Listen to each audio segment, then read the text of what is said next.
Sir Gudlavalleru secret కెమెరాల ఘటనకు సంబంధించి నిన్న ఐజీ ప్రెస్ మీట్ పెట్టారంట కదా! మరి ఆల్రెడీ మనం విన్నాం లోకేష్ గారు అక్కడ సీసీ కెమెరాలు ఏమి దొరకలేదు. సీక్రెట్ కెమెరాలు ఎటువంటివి కూడా లేవు. ఎటువంటి వీడియోలైతే బయట పడలేదని ఆయన చెప్పారు.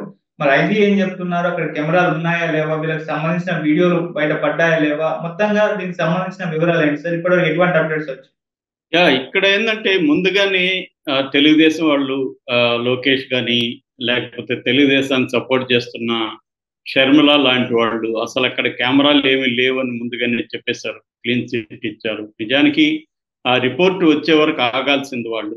కానీ వాళ్ళు ముందుగానే ఎందుకు చెప్పారనేది ఇప్పుడు అందరికీ డౌట్. సో అందువల్ల వీళ్ళు కరెక్ట్ గానే చేశారా? లేకపోతే ముందుగా వాళ్ళు చెప్పారు కాబట్టి దానికి తగినట్టుగా ఇప్పుడు లోకేష్ ఒకసారి లేదని చెప్పి నాకు ఇప్పుడు ఉందని నివేదిక వాళ్ళ ప్రభుత్వం నియమించిన కమిటీ ఇవ్వదు కదా. అదేమి బయట నుంచి నియమించిన ఒక జస్టిస్ కమిటీనో ఇంకోటి కూడా కాదు. పోలీసుల కమిటీ, ఐజీ కమిటీ. ఐజీ ఎవరి కింద పనిచేస్తూ ఉంటాడు? ఆ, చంద్రబాబు కింద పనిచేస్తాడు. సో ఐజీ లోకేష్కి వ్యతిరేకంగా ఇస్తాడా అనే డౌట్ అయితే ఉంది. సరే, ఏదేమైనా ఐజీ ఏం చెప్పాడో చూద్దాం. మామూలుగా అయితే ముగ్గురు ఐజీలతో కూడిన ఒక కమిటీని ఇక్కడ వేశారు. దీంట్లో ఏలూరు రేంజి ఐజీ అశోక్ కుమార్ నిన్న ప్రెస్ మీట్ పెట్టి ఆయన డీటెయిల్గా మాట్లాడాడు. ఆయన ఏం చెప్పాడంటే మేము మొత్తం పరిశీలించాము, బాత్రూముల్లో, షవర్లలో అన్ని చోట్ల పరిశీలించాము. మాతో పాటు computer emergency response team, CERT అంటారు, సిఈఆర్టీ, ఇది ఢిల్లీ బేస్డ్ పనిచేస్తుంది. వీళ్ళు కూడా మాకు హెల్ప్ చేశారు. సో మేము మొత్తంగా అందరు విద్యార్థుల్ని కూడా విచారించాం. ఫిజికల్గా అయితే ఎక్కడ కెమెరాలు లేవు. అట్లాగే విద్యార్థులు కూడా కెమెరా పెట్టిన వాళ్ళు ఎవరు, చూసిన వాళ్ళు ఎవరు లేరు. అందరూ కూడా ఎవరో చెప్పారని చెప్తున్నారు తప్ప చూసిన వాళ్ళు ఎవరు మాకు కనిపించలేదు అనేది చెప్తున్నారు. అయితే మేము 14 ఫోన్లు, 6 ల్యాప్టాప్లు, ఒక ట్యూబ్ తీసుకున్నాము. దీన్ని ఎస్సీఆర్టీ వాళ్ళకి పంపించాము. వాళ్ళు కూడా మొత్తం పరిశీలించి ఇంకొక 2-3 డేస్లో వాళ్ళు రిపోర్ట్ ఇస్తారు. దాన్ని బేస్ చేసుకొని ఏమైనా ఉంటే మళ్ళీ బయట పెడతాము అనేది వాళ్ళు చెప్తున్నారు. అంటే క్లియర్గా ఆయన చెప్తున్నది ఏంటంటే ఈ కెమెరాలు అయితే హిడెన్ కెమెరాలు ఎక్కడా లేవు అనేది క్లీన్ సర్టిఫికేట్ ఇచ్చాడు. అట్లాగే విద్యార్థులు, పేరెంట్స్ అందరితో కూడా మేము మాట్లాడాము. వరీ కావాల్సింది లేదు. నిజంగా ఇది నిజమైతే ఇబ్బంది లేదు. ఎందుకంటే విద్యార్థులు అక్కడ చదివే వాళ్ళు, వాళ్ళ పేరెంట్స్ అందరూ ఆందోళనలో ఉన్నారు. ఎందుకంటే తమ అమ్మాయి వీడియో ఎక్కడ బయటకు వెళ్తుందో అని ఒక భయంలో వాళ్ళు బతుకుతున్నారు. ఇది వాళ్ళకి గుడ్ న్యూస్ అని చెప్పాలి. అయితే ఇక్కడ డౌట్, ఇందాక చెప్పినట్టుగా లోకేష్ ముందే చెప్పేసి దానికి తగినట్టు వీళ్ళు నివేదికిస్తున్నారా అనేది కూడా ఒక డౌట్ అయితే ఉంది. ఏదేమైనా బయట ఇప్పటి వరకు ఒక వీడియో కూడా బయటకు అయితే రాలేదు కాబట్టి ఇది లేదనే మనం అనుకోవచ్చు. అయితే ఇది ఎందుకు జరిగింది అసలు? ఈ పుకారు ఇప్పుడు అన్ని కాలేజీల్లో రాంది, ఈ కాలేజీలో మాత్రం ఎందుకు వచ్చింది? కెమెరా ఉందని అసలు ఎందుకు అన్నారనే దానికి పాజిబుల్ ఇది నా తెలుగుదేశం మీడియా, ఈయనేం చెప్పలేదు. ఆ స్టోరీ అఫిషియల్గా చెప్పాలి, అఫిషియల్గా చెప్పలేదు. ముందే తెలుగుదేశం మీడియా ఒక పాజిబుల్ స్టోరీని క్రియేట్ చేసింది. ఆ స్టోరీ ఏంటంటే ఇక్కడ విజయ్ అనే విద్యార్థి ఒక అమ్మాయితో అఫైర్ ఉంది. వాళ్ళిద్దరు కలిసి ఓయోకి వెళ్తూ ఉంటారు. అతను వీడియోలు తీసుకోవడం అలవాటు. ఫోన్తో వీళ్ళిద్దరి రొమాన్స్ని అతను రికార్డ్ చేస్తూ ఉంటాడు, వీడియో రికార్డింగ్. ఒకరోజు ఈ అమ్మాయిని ఇంకొక అబ్బాయి లవ్ చేస్తున్నాడు. అయితే ఈ అమ్మాయి ఆ అబ్బాయిని లవ్ చేయట్లేదు. ఆ అబ్బాయికి ఈ విషయం తెలిసింది. ఇలాగా వీడియోలు వాడు విజయ్ అనేవాడు ఎవరికి చూపిస్తున్నాడు, చూడరా మా ఇద్దరి వ్యవహారం ఎలా ఉందో అని చూపిస్తున్నాడు, నేను ఎంజాయ్ చేస్తున్నాను చూపిస్తున్నాడు అని ఇంకొక ఫ్రెండ్కి చెప్తే, ఆ ఫ్రెండ్ ఈ విజయ్కి ఫోన్ చేసి నీ చెల్లితో కూడా నాకు అఫైర్ ఉంది, మేము కూడా వీడియోలు తీసుకున్నాం రా అని వాడు బెదిరించాడు. ఇలాగా అది మెల్లమెల్లగా ఈ విజయ్ది ఆ అమ్మాయి వీడియో లీక్ అయింది. అమ్మాయిలంతా కూడా ఈ అమ్మాయిని అడుగుతున్నారు, ఏంటి నీ వీడియో లీక్ అయింది ఎలాగా అని. అప్పుడు ఆ అమ్మాయి దాని నుంచి ఎస్కేప్ అవడం కోసం, నాది కాదు మీ వీడియోలు కూడా లీక్ అయినాయి, నేను కెమెరా పెట్టాను, నా విజయ్ కెమెరా పెట్టమన్నాడు, నేను కెమెరా పెట్టాను, మీవన్నీ కూడా రికార్డ్ చేసి ఇచ్చాను విజయ్కి, దాదాపు 300 వీడియోలు ఉన్నాయి, వాడు డబ్బులకు అమ్ముకుంటున్నాడని ఆ పిల్ల చెప్పింది అనేది వెర్షన్. మరి ఇప్పుడు ఆ అమ్మాయిని వీళ్ళు విచారించారా? ఆ అమ్మాయి ఏం చెప్పింది, విజయ్ అనేవాడిని విచారించారా, వాడేం చెప్పాడు, ఈ డీటెయిల్స్ అంతా వీళ్ళైతే ఇప్పుడు ఇవ్వలేదు.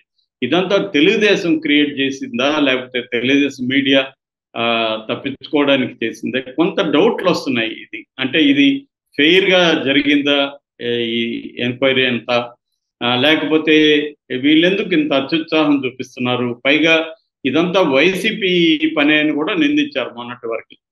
నిన్నేమో మళ్ళీ వైసీపీ పేరు లేకుండానే ఆంధ్రజ్యోతి ఇదంతా కూడా ఈ పిల్లలు చేశారని చెప్తుంది. మరి ఇది వైసీపీ చేయకపోతే పిల్లలే చేస్తుంటే ఆ అమ్మాయి అలా ఎందుకు చెప్పింది అనేది ఒకటి రావాలి. రెండోది, ఆ అబ్బాయి ఆ అమ్మాయిని బెదిరించాడని కూడా తెలుగుదేశం మీడియా గతంలో రాసింది.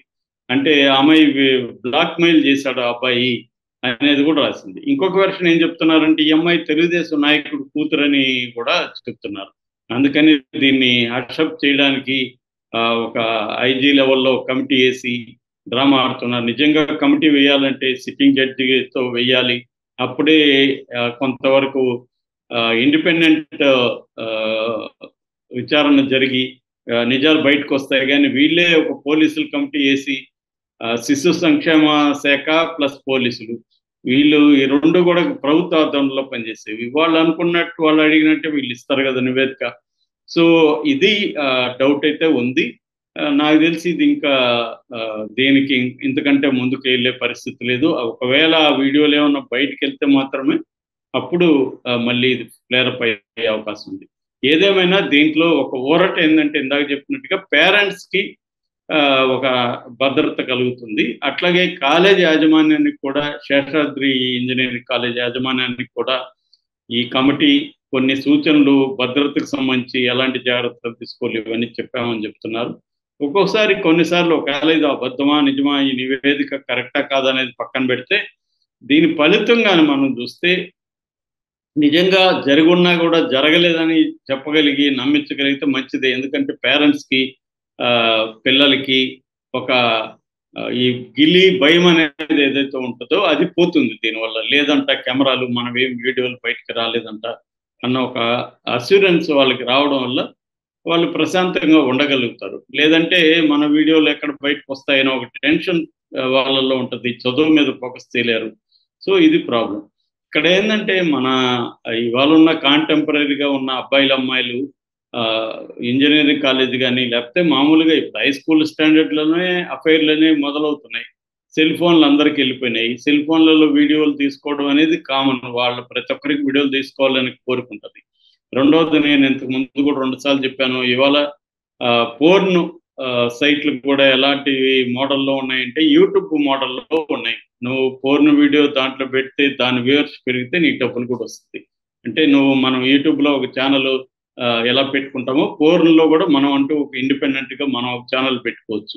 ఆ ఛానల్లో మనం మన వీడియోలను అప్లోడ్ చేయొచ్చు. అది వ్యూవర్షిప్ని బట్టి దాంట్లో కూడా డబ్బులు వస్తాయి అన్నమాట. సో మామూలుగా యూట్యూబ్ కంటే దాంట్లో ఎక్కువ డబ్బులు వస్తాయి. ఎందుకంటే ఆ యాడ్లు ఎక్కువ ఉంటాయి, అది ఎక్కువ మంది కూడా చూస్తారు. యూట్యూబ్ వీడియోల కంటే వాటికి వ్యూవర్షిప్ బాగుంటుంది. సో అందువల్ల చాలా మంది ఇండియాలో ఏం చేస్తున్నారంటే ఇలాగ వాళ్ళే వీడియోలు తీసి పెట్టుకోవడం, లేకపోతే ఎవరిదన్నా వీడియోలు వీళ్ళకి దొరికితే దేని పెట్టుకోవడం, ఇట్లాగ బాత్రూంలో కెమెరాలు పెట్టేసి దాన్ని అప్లోడ్ చేయడం. ఎప్పుడైనా కూడా మనుషులు రియల్గా తీశారు, రియల్ బాడీ అన్నప్పుడు ఎక్కువ వ్యూవర్షిప్ వచ్చే అవకాశం ఉంది.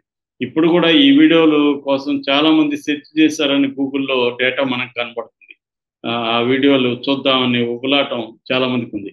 సో అందువల్ల ఇది బిగ్గర్ ప్రాబ్లం. నిజానికి ఇది ఆ కాలేజీకి సంబంధించిన ప్రాబ్లమే కాదు, ఇట్స్ వెరీ బిగ్గర్ ప్రాబ్లం.